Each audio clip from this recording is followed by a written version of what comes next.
Saya Johan Yulianto, calon guru penggerak Angkatan 6 kelas A40 dari Kabupaten Sampang. Kemarin saya sudah mewawancarai dua kepala sekolah. Yang pertama adalah Bapak Dr. Andes Syafiuddin MPD. Beliau adalah kepala sekolah di mana saya saat ini mengabdi, yaitu UPTD SMP Negeri 5 Sampang. Assalamualaikum warahmatullahi wabarakatuh. Mbak, perkenalkan, nama saya Johan Yulianto. Saya adalah CGP Angkatan 6 kelas 40 dari Kabupaten Sampang. Hari ini saya ingin mengadakan wawancara sebagai tugas dari demonstrasi kontekstual modul 3.1 bersama kepala sekolah di mana saya mengabdi mengajar, yaitu UPTD SMP Negeri 5 Sampang. Assalamualaikum, Abah. Waalaikumsalam warahmatullahi wabarakatuh. Ya.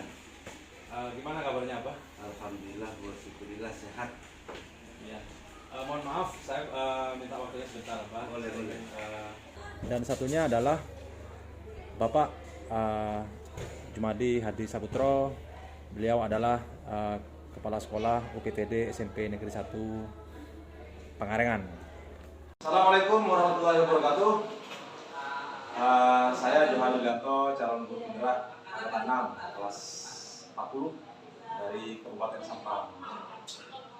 Melanjutkan tugas demonstrasi kontekstual modul 3.1. Kemarin saya sudah mewawancarai kepala sekolah saya sendiri di UPTD SMP Negeri 5 Sampang. Nah, hari ini saya wawancara kedua dengan kepala sekolah milenial ini, Bapak Jumadi. Siap. Assalamualaikum, Pak Jumadi. Waalaikumsalam, Pak Johan. Sebagai informasi, Pak Jumadi ini adalah kepala sekolah UPTD SMP Negeri 1 Pangarengan. Dari hasil wawancara dengan dua kepala sekolah yang sama-sama menjadi kepala sekolah tingkat SMP, banyak pelajaran-pelajaran, banyak jawaban-jawaban yang bisa saya pribadi bisa jadikan sebagai tambahan pengetahuan dan juga informasi baru bagi saya, melengkapi apa yang sudah saya pelajari di modul 3.1 ini. Dari dua wawancara saya dengan dua kepala sekolah yang berbeda, yaitu satunya adalah Bapak Dr. Andes Syafiuddin MPD. Beliau adalah kepala sekolah saya sendiri UPTD SMP Negeri 5 Sampang, yang beliau adalah cukup lama, cukup berpengalaman menjadi seorang kepala sekolah di beberapa sekolah yang berbeda. Kemudian satunya adalah Bapak Jumadi. Beliau sebagai kepala sekolah yang baru diangkat, belum sampai setahun dan sangat muda sekali. Tentunya ada beberapa persamaan dan perbedaan yang saya peroleh dari hasil wawancara dengan kedua kepala sekolah tersebut. Adapun persamaannya, kedua kepala sekolah ini sepakat dalam pengambilan sebuah keputusan. Beliau berdua mengambil prinsip adalah ketika dihadapi oleh dua keputusan yang sama-sama benar, beliau berdua sepakat untuk memilih sebuah jawaban yang lebih bermanfaat bagi banyak orang dan lebih banyak dampak positifnya dibandingkan opsi kedua yang mungkin hanya mementingkan satu orang. Dan beliau berdua juga sepakat keputusan yang diambil tentunya harus keputusan yang berpihak kepada murid. Itu persamaannya. Kemudian perbedaannya ada satu perbedaan yang sangat menonjol. Yang pertama, Bapak Syafiuddin sebagai kepala sekolah yang sudah senior, cukup berpengalaman dalam pengambilan sebuah keputusan, beliau lebih menekankan kepada musyawarah mufakat, artinya urun rembuk dengan beberapa pihak yang terlibat dalam permasalahan tersebut. Misalnya dengan Wakasek, dengan komite, kemudian dengan tokoh masyarakat. Jadi beliau lebih menekankan urun rembuk, musyawarah, dan duduk bersama untuk menyelesaikan sebuah permasalahan. Akan tetapi jawaban berbeda disampaikan oleh Bapak Jumadi sebagai kepala sekolah yang masih muda. beliau lebih menekankan kepada keyakinan dari dirinya sendiri. Jadi ini berlaku untuk kasus-kasus tertentu.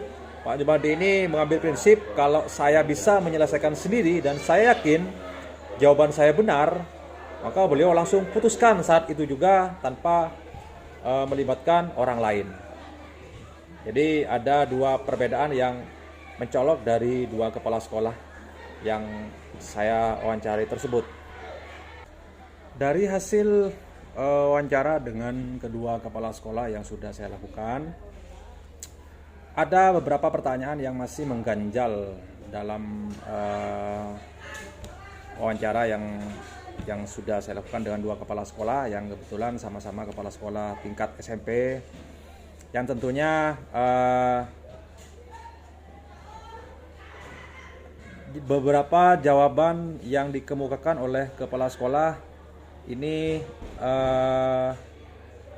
masih mengganjal dibandingkan dengan apa yang sudah saya pelajari tentang 4 paradigma, 3 prinsip, dan 9 langkah pengujian dalam pengambilan keputusan.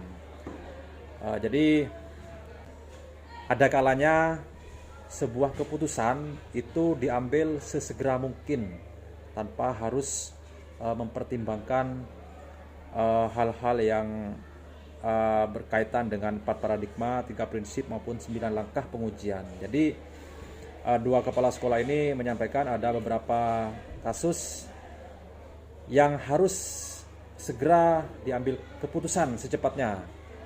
Jadi dengan pertimbangan tertentu yang harus segera diputuskan meskipun tidak melibatkan orang lain. Kepala sekolah ini sebagai pimpinan di instansi sebuah sekolah harus memutuskan keputusan sesegera mungkin, karena kalau tidak kasus ini akan semakin besar dan semakin melebar. Itu hal yang mengganjal pada diri saya, terutama saat melakukan wawancara dengan kedua kepala sekolah ini. Tentunya bila dihubungkan dengan hal-hal yang sudah saya pelajari di modul 3.1 tentang 4 paradigma, 3 prinsip, dan 9 langkah pengujian dalam pengambilan sebuah keputusan. Tetapi ini berlaku hanya untuk kasus-kasus tertentu saja yang urgent, yang perlu langkah cepat dan tepat dalam pengambilan sebuah keputusan. Untuk rencana ke depan dalam pengambilan sebuah keputusan dari kedua kepala sekolah yang sudah saya wawancari, beliau berdua tetap dengan caranya yang selama ini sudah dianggap sangat efektif sekali dalam mengambil sebuah keputusan, terutama dalam kasus dilema etika. Jadi beliau berdua tetap dengan cara dan langkah-langkahnya masing-masing, karena beliau berdua menganggap selama ini cara yang sudah ditempuh dan sudah diputuskan sangat efektif dan dampaknya positif terhadap hal-hal yang sudah diputuskan tersebut.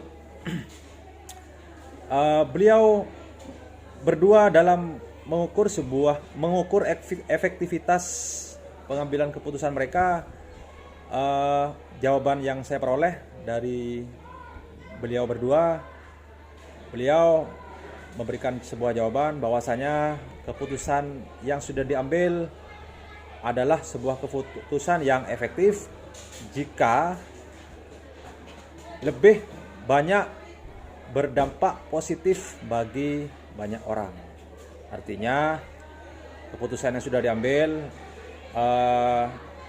bermanfaat bagi banyak orang dibandingkan dengan keputusan satunya, opsi satunya yang mungkin lebih bermanfaat bagi seseorang saja atau mungkin lebih sedikit orang. Itu yang pertama. Kemudian yang kedua, keputusan yang diambil itu lebih banyak mendatangkan dampak positif dibandingkan dampak negatifnya. Bagaimana saya akan menerapkan pengambilan keputusan terutama dalam kasus dilema etika ini pada lingkungan saya berada, yaitu di UPTD SMP Negeri 5 Sampang.